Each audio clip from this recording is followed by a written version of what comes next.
And this is Jonathan's 1970 Les Paul Custom. The truss rod works fine, but they never put any load on it. This was one of the fretless wonders that you've heard tell about. Just one of those ideas that Gibson should have never followed through on. Anyway, so we're going to put kind of normal frets in this. We're also going to take the opportunity to correct some inconsistencies in the fingerboard. And before we level that fingerboard, we want to make sure we have a little bit of load on that truss rod. Then we'll shoot the neck dead straight in preparation for the new frets. In an instance like this, where you're correcting the length of the fingerboard and doing a complete refret, you don't want these little plastic nibs to be in control of the eventual destiny of the lay of the neck. You want complete control. So these are going to go, and if any of you that have been watching my channel have probably seen the last couple of 120th anniversary Gibson Les Pauls made in the US, that do not have the nibs. So yeah, I think they're a very cool thing, but they can't stand in the way of making the lay of the neck perfect for perfect playability. I'm starting with 180 grit and just very gently kind of brushing those plastic protrusions nice and flat so that the new frets have a nice flat surface for the overhang to lie on.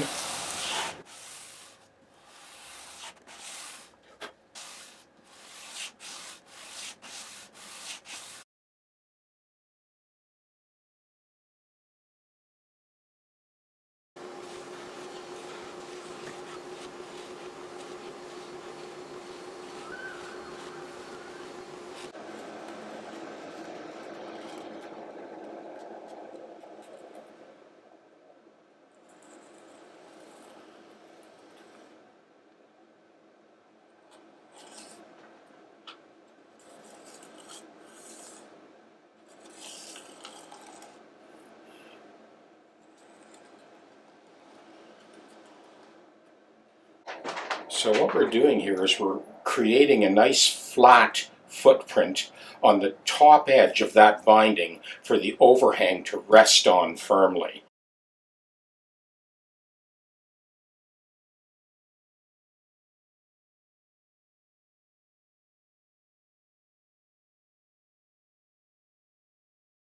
Things are further complicated because when we scrape that, we create a flat spot here. And that's where those sanding blocks with a slip of leather come in, because they will blend it right back to the original radius.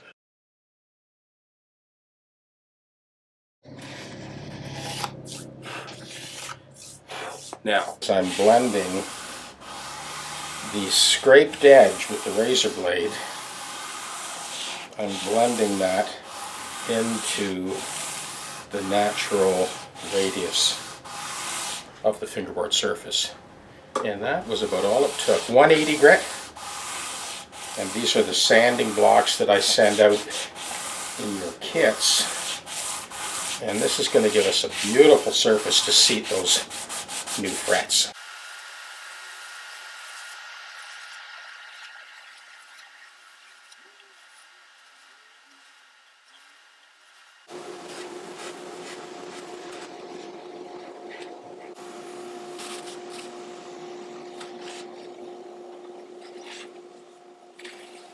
So we're finishing up with a 600 grit, and it's more just to polish the pearl. We'll just vacuum up the residual dust, and then we'll be ready to put new frets in. So I'm striking a 10.5-inch radius, much tighter radius than the radius of the fingerboard. This guarantees those outside edges will be good and tight.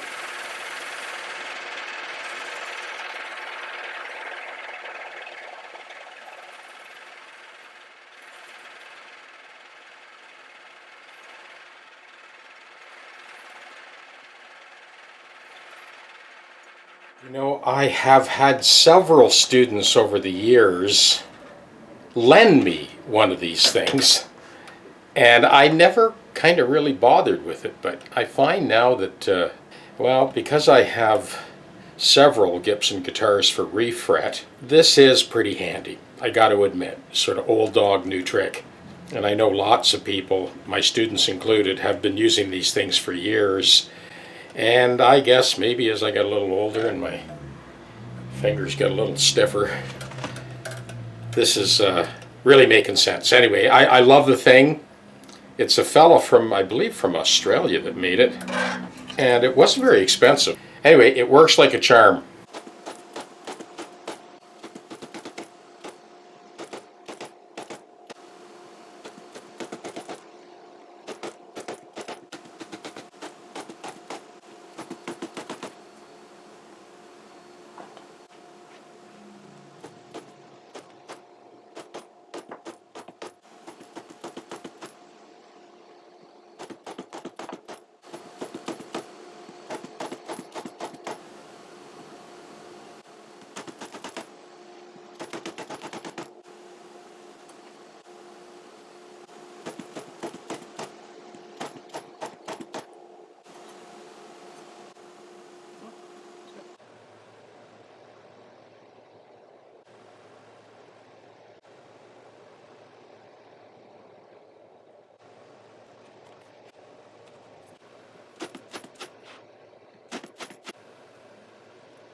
You've seen me hopscotching these frets as I go through this install. This is exactly why you start with the longest fret and make your way down to the shortest fret.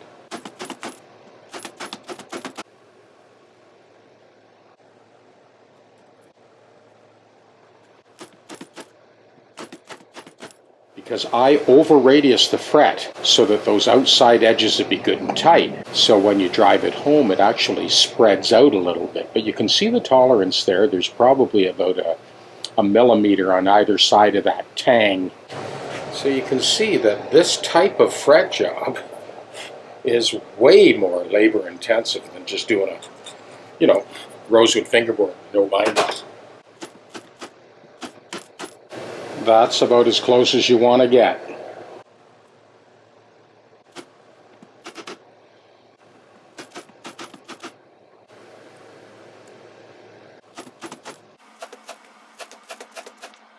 There we go, last fret.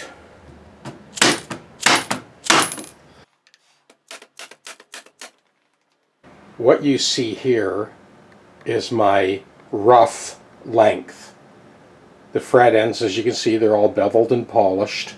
So now, when I do my edge dress, I have the tongue depressors taped to the top, and I'm bringing those fret ends in flush with the binding. And as you can hear, there's very little resistance to that file. I'm starting at the top end, backing up, overlapping my file strokes as I go, and then gradually making my way back towards the nut. One of the main reasons that I go to all this trouble, other than just getting super close tolerance, is the most likely place for frets to loosen up is on that outside edge. I can remember having some students in class that sort of insisted on hanging 1.5 inches of fret wire. First of all, you're wasting all that fret wire, but they'd have 3/4 of an inch or 1 inch of fret wire and then clip it off. Well, when you clip it, the chances of you sort of distorting the wire or disrupting the seating of the fret, I witnessed that firsthand for 23 years. So that is the sort of method in the madness here, is now we can bring those in super close tolerances on that edge dress without disrupting the seating of the frets. Now, the original nut was solid brass on this Les Paul Custom. I usually take 1 day a week. It's usually Friday afternoon. This week it ended up being Saturday morning, and doing my sort of weekly cleanup. So I like to kind of stop, sweep, vacuum. I basically pull those foam inserts out of both TechDecks and kind of vacuum and then reload the tools to sort of get me set up for the coming week. I have done videos on how I load the TechDeck up. This one too, I pulled the foam out, vacuumed it all out, and then reloaded the tools. Just give you a couple more angles on this. This is the front view. Again, on that leading trough, I have all my little mini Allen keys and the little socket wrenches for the Gibson's PRS guitars. Got that large brush I use for just cleanup, for brushing off the dust. My Hosco files, the little mini files for leveling the nut slot, and I've got that one chisel I use for various things, and a luthier's knife. And on this side, I've gotten into the habit of just sort of clamping a capo onto the leading edge of the upper neck platform. I've got a few brushes here for touch-up, and this is a big long Allen key for the Breedlove truss rod. My little mini screwdrivers, stubby screwdrivers. You get the idea. On the bench, I've got a couple of these plastic containers that I picked up at the local surplus store. I think they were 99 cents. I got some Velcro on the bottom of that one is Velcro to the bench. These ones are loose. I have my little leather padded tongue depressors that I can wrap sandpaper around, and my pencils. What have I got here? I've gotten into the habit now, you'll see when I'm doing these compensated nuts, when I put my little brass shim stock protector ahead of the nut, I reach under the strings and flatten out the masking tape. You'll see this a little later in the video. I've got a bunch of different radiuses for different radius fingerboards. So with this TechDeck, I've got that high density foam, I've got my vernier calipers, I've got my fret leveling file, and then a selection of very small drill bits. And I kind of tuck my scrub block in there. I've got a string winder. Basically all these tools are ready to snap up and go on a moment's notice because every second counts. And here, like the other TechDeck, I've got my Hosco files. I got a couple of sharpened chisels. On the other side, I've got my collection of feeler gauges. I've got some razor blades. I've got some more radius gauges for different radiuses, or different radii. Also some small brass shim stock fingerboard protectors for when we're cutting the values of the compensated nut. And these are the convex radius gauges for cutting the underside of the shelf. We've got kind of Fender radius, Gibson radius. And here, much like the other TechDeck, this is the file I use for leveling the nut ledge. And then that's just a small round file. And all the little mini Allen keys for adjusting bridges, and the larger Allen keys for adjusting the necks. I've got cutouts in this high density foam for all of the sanding blocks, my straight edges, and I've got my auger file here. And these files that I basically grind off the edge so there's teeth on the face only. I use those also during the compensated nut process. So we're going to start by measuring the thickness of that original blank, 196. The blanks, when you get them, are much larger than that, and there's a reason for that. They're 256. I purposely designed that cross section big enough so that you always have enough thickness for any guitar you come across. So we got to bring that down to 196.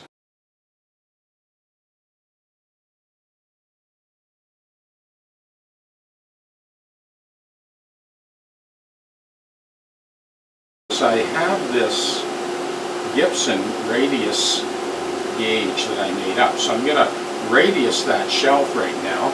So I'm going to radius this edge now. I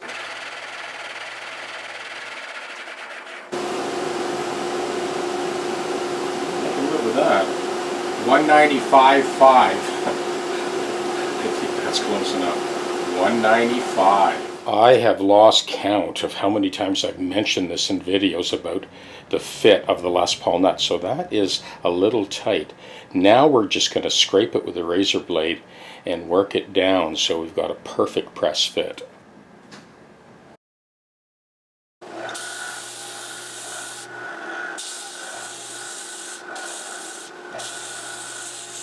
Now we'll radius the crown.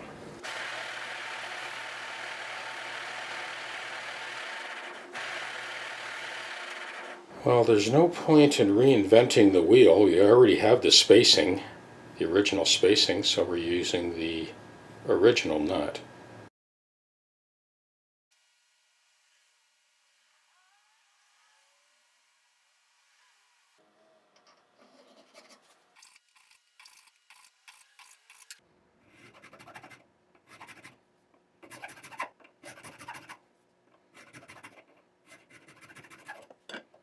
Well, we are approaching the moment of truth.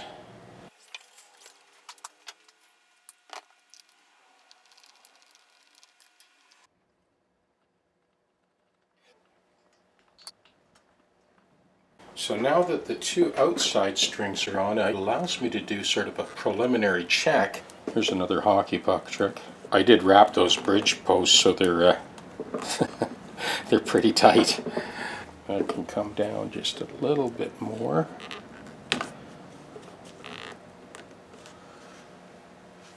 And more still. With the two outside strings, I'm kind of checking the alignment of a few different things here. Bringing this up so that the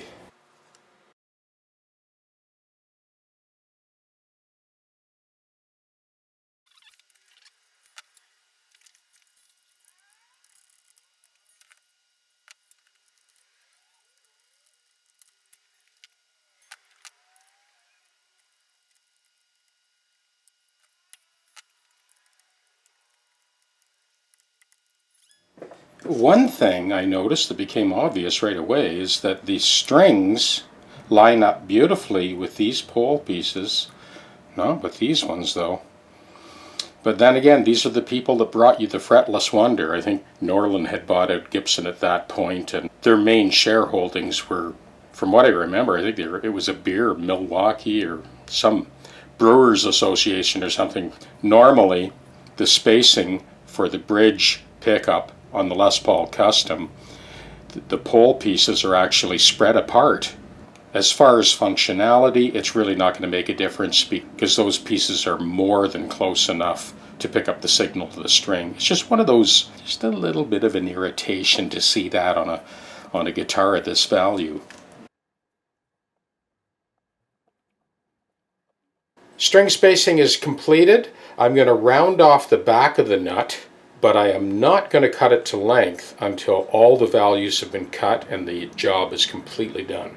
So this is what we ended up with when I fretted the 12th fret note, tuned it to the tuner, and then played the corresponding open string. That's what we ended up with. These are the initial values that I'm going to cut, and then I'm going to come back and measure again. Snug down that nut for the pot so that it stops shifting when you turn it up. I'll just check them all while I'm at it. So what I do is I put a straight slot screwdriver, turn it down to 0, and then that stops it from, oh yeah, that was loose. Stops it from rotating when I go to tighten it up. This one, oh yeah, that's definitely loose. Okay, so again, I basically turn the pot down to 0, and that gives me the resistance I need as I snug that down, and that prevents the whole thing from rotating as I gently snug that down. Well, we've checked 3, we may as well get that last one.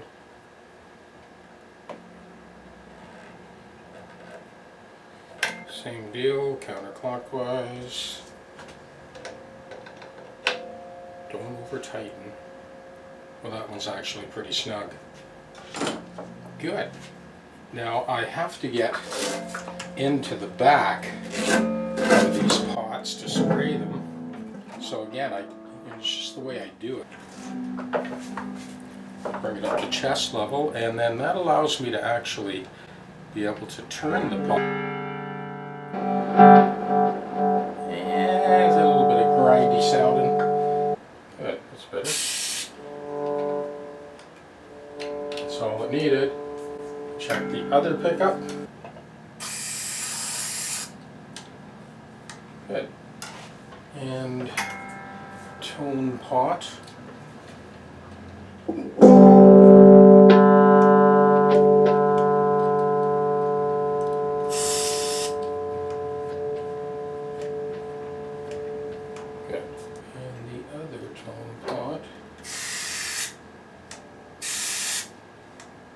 Well,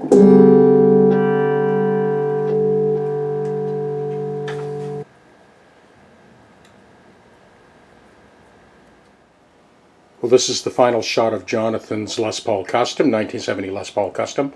And of course that was a complete refret.